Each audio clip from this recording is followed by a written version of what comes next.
Horas Merdeka ya, Bali Academy. Oke, kita sedikit membahas tentang pecah kongsi antara Roy Suryo dan Tifa ini ya, baik mereka berdua maupun pengacaranya. Jadi kalau mereka yang masih belum percaya tentang pecah kongsi ini saya berikan fakta yang terjadi sebelumnya. Pada saat saya masih di bawah koordinasi Abraham Samad ya, baik saya, Rosuryo maupun Tifa, ada kejadian yang unik ya, yang sebenarnya pecah kongsi ini sudah lama ya. Nah, pada saat itu ya, Tifa ini ya, entah dengan pertimbangan apapun dari Abraham Samad, Tifa ini dipecat ya. Ketika kami masih berada di bawah koordinasi Abraham Samad, Tifa ini dipecat sebagai klien. Ya, ingat, Tifa ini dipecat sebagai klien. Entah pertimbangan apa saat itu, terjadi perdebatan luar biasa ya antara Abraham Samad dan Tifa ya pada saat Tifa ini dipecat ya, dan Tifa saat itu nangis gitu ya kan, kenapa saya sebagai klien dipecat bla bla bla bla bla bla. Itulah yang terjadi.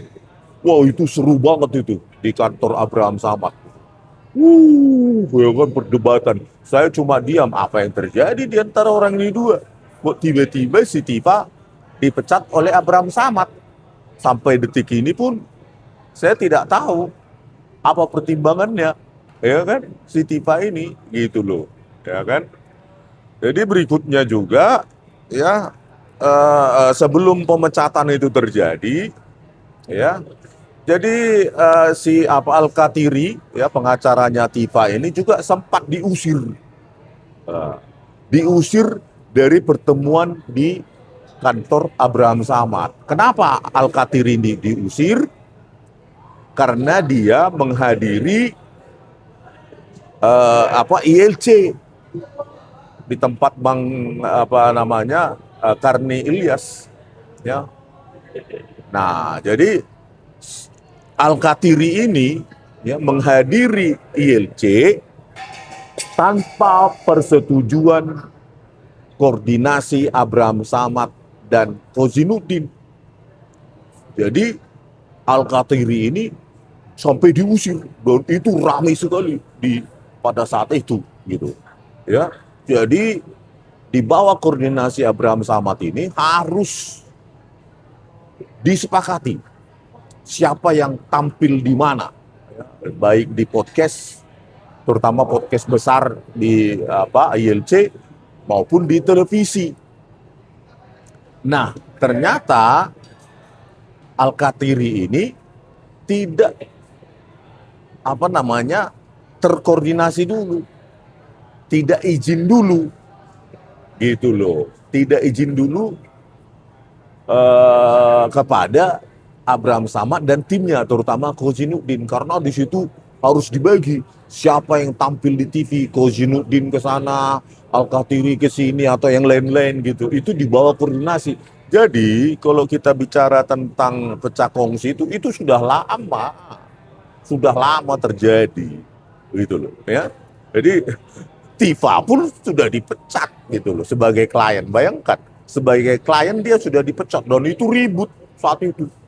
Ribut seribut-ributnya. Sampai nangis Tifa itu di situ. Jadi itulah pecah kongsi, dan sekarang seolah-olah mereka baik-baik saja. Itu kan tampilan di luar ya saudara, yang kalian nggak tahu apa yang terjadi di dalam. Itu mereka itu sudah saling sekarang ya cari aman sendiri. Ya, Tifa di bawah koordinasi Al-Katiri, Rosyurion tak siapa nanti kan gitu kan. Nah, itulah yang terjadi. Di belakang itu terjadi keributan, saudara. Gitu loh. Entah berebutan tampil ke TV, ya kan.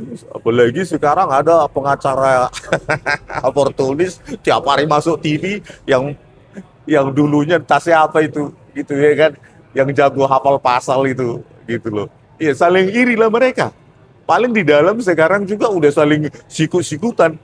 Ya kan, kok si pengacara yang baru masuk yang hafal pasal ini aja yang terus masuk TV, sementara saya enggak. Jadi mereka ini pengacaranya ini saling berebutan tampil di TV mungkin untuk meningkatkan profil dia sebagai pengacara gitu ya. Jadi itulah yang membuat mereka saling berebutan di TV sehingga terjadi gesekan-gesekan.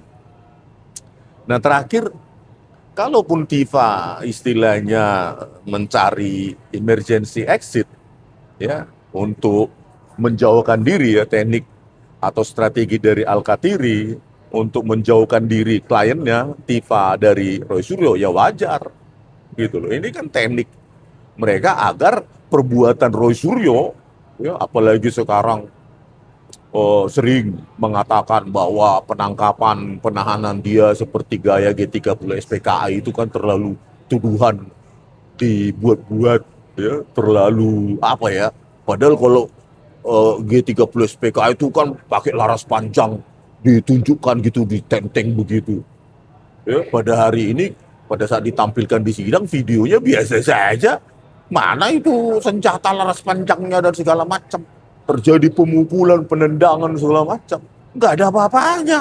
Bayangkan polisi dituduh seperti G30 SPKI, apalagi yang membuat statement itu dulu mantan pejabat Polri, itu kan keterlaluan itu tuduhannya itu. Ya, tuduhan dibuat-buat. Jadi ya wajar saja Al-Katiri sebagai koordinator pengacara Tifa ya menjauhkan diri dari Roy Suryo ini. Karena apa? Perbuatannya itu apa ya? Diulang-ulang terus. Jangan sampai Roy Suryo nanti ditangkap lagi oleh jaksa, Tifa juga ditangkap. Ya, jadi untuk apa Tifa ini sekarang menanggung perbuatan Roy Suryo? Kan gitu, jangan disamakan itu loh. Ya setidaknya kalau saya mengatakan ya setidaknya ya Tifa ini masih punya background akademis kedokteran. Ya, itulah pertanggungjawaban dia nanti gitu loh. Artinya masih IPA dia, masih sains gitu loh. Lah Roy Suryo ini itu siapa? Lulusan Visipol. Visipol yang mengaku punya keahlian telematika. Penelitian telematika ini kan jelas nggak bisa dibela. Itu loh. Ya, cuma cuci cetak foto, fotografi, mengaku telematika. Itu loh. Jadi ya tekniknya ya wajar kalau strategi dari Al-Katiri menjauhkan diri dari Roy Suryo. Sebenarnya itu teknik untuk strategi untuk menyelamatkan kliennya gitu loh. Ya setidaknya kalaupun dihukum tidak seberat Roy Suryo. Ya itu bagus kalau menurut saya Al-Katiri. Karena Al-Katiri juga kan sejarahnya juga pernah diusir dari kantor Abraham sama dan terjadi keributan hanya karena dia tidak dikoordinasi untuk hadir di ILC kan gitu kan. Bahkan Tifa pun pernah dipecat ya, sebagai klien ya. Jadi itulah ya, pecah kongsi itu sebenarnya sudah terjadi jauh hari sebelum ya, dan itulah yang terjadi ya. Terserah kalau mereka sangkal itu ya, tapi mereka kalau udah biasa saling menutupi di antara mereka terserah ya. Ya kan Bang Al-Katiri, udahlah ngaku aja dan selamatkan klienmu tanpa harus menanggung perbuatan Roy Suryo. Karena pada saat saya di BAP pun ya, pada saat saya di BAP saya hanya mempertanggungjawabkan perbuatan saya. Tidak ada sangkut pautnya dengan perbuatan Tifa maupun Roy Suryo. Saya yakin mereka juga di BAP sesuai dengan perbuatannya. Tidak ada perbuatan, misalnya perbuatan Tifa ditanggung oleh Roy dan sebaliknya, itu tidak ada. Semua menanggung perbuatannya sendiri-sendiri. Itu loh. Jadi ya selamatkan klienmu tanpa harus menanggung perbuatannya Roy Suryo. Ya untuk apa sama-sama tapi nanti dihukum sama-sama 10 tahun. Ya kan? Lebih baik selamatkan klienmu Bang Al-Katiri, itu sudah bagus itu. ya. Apalagi Anda sejarahnya pernah diusir, ya kan? Itu. Sampai jumpa di video kami selanjutnya. Horas.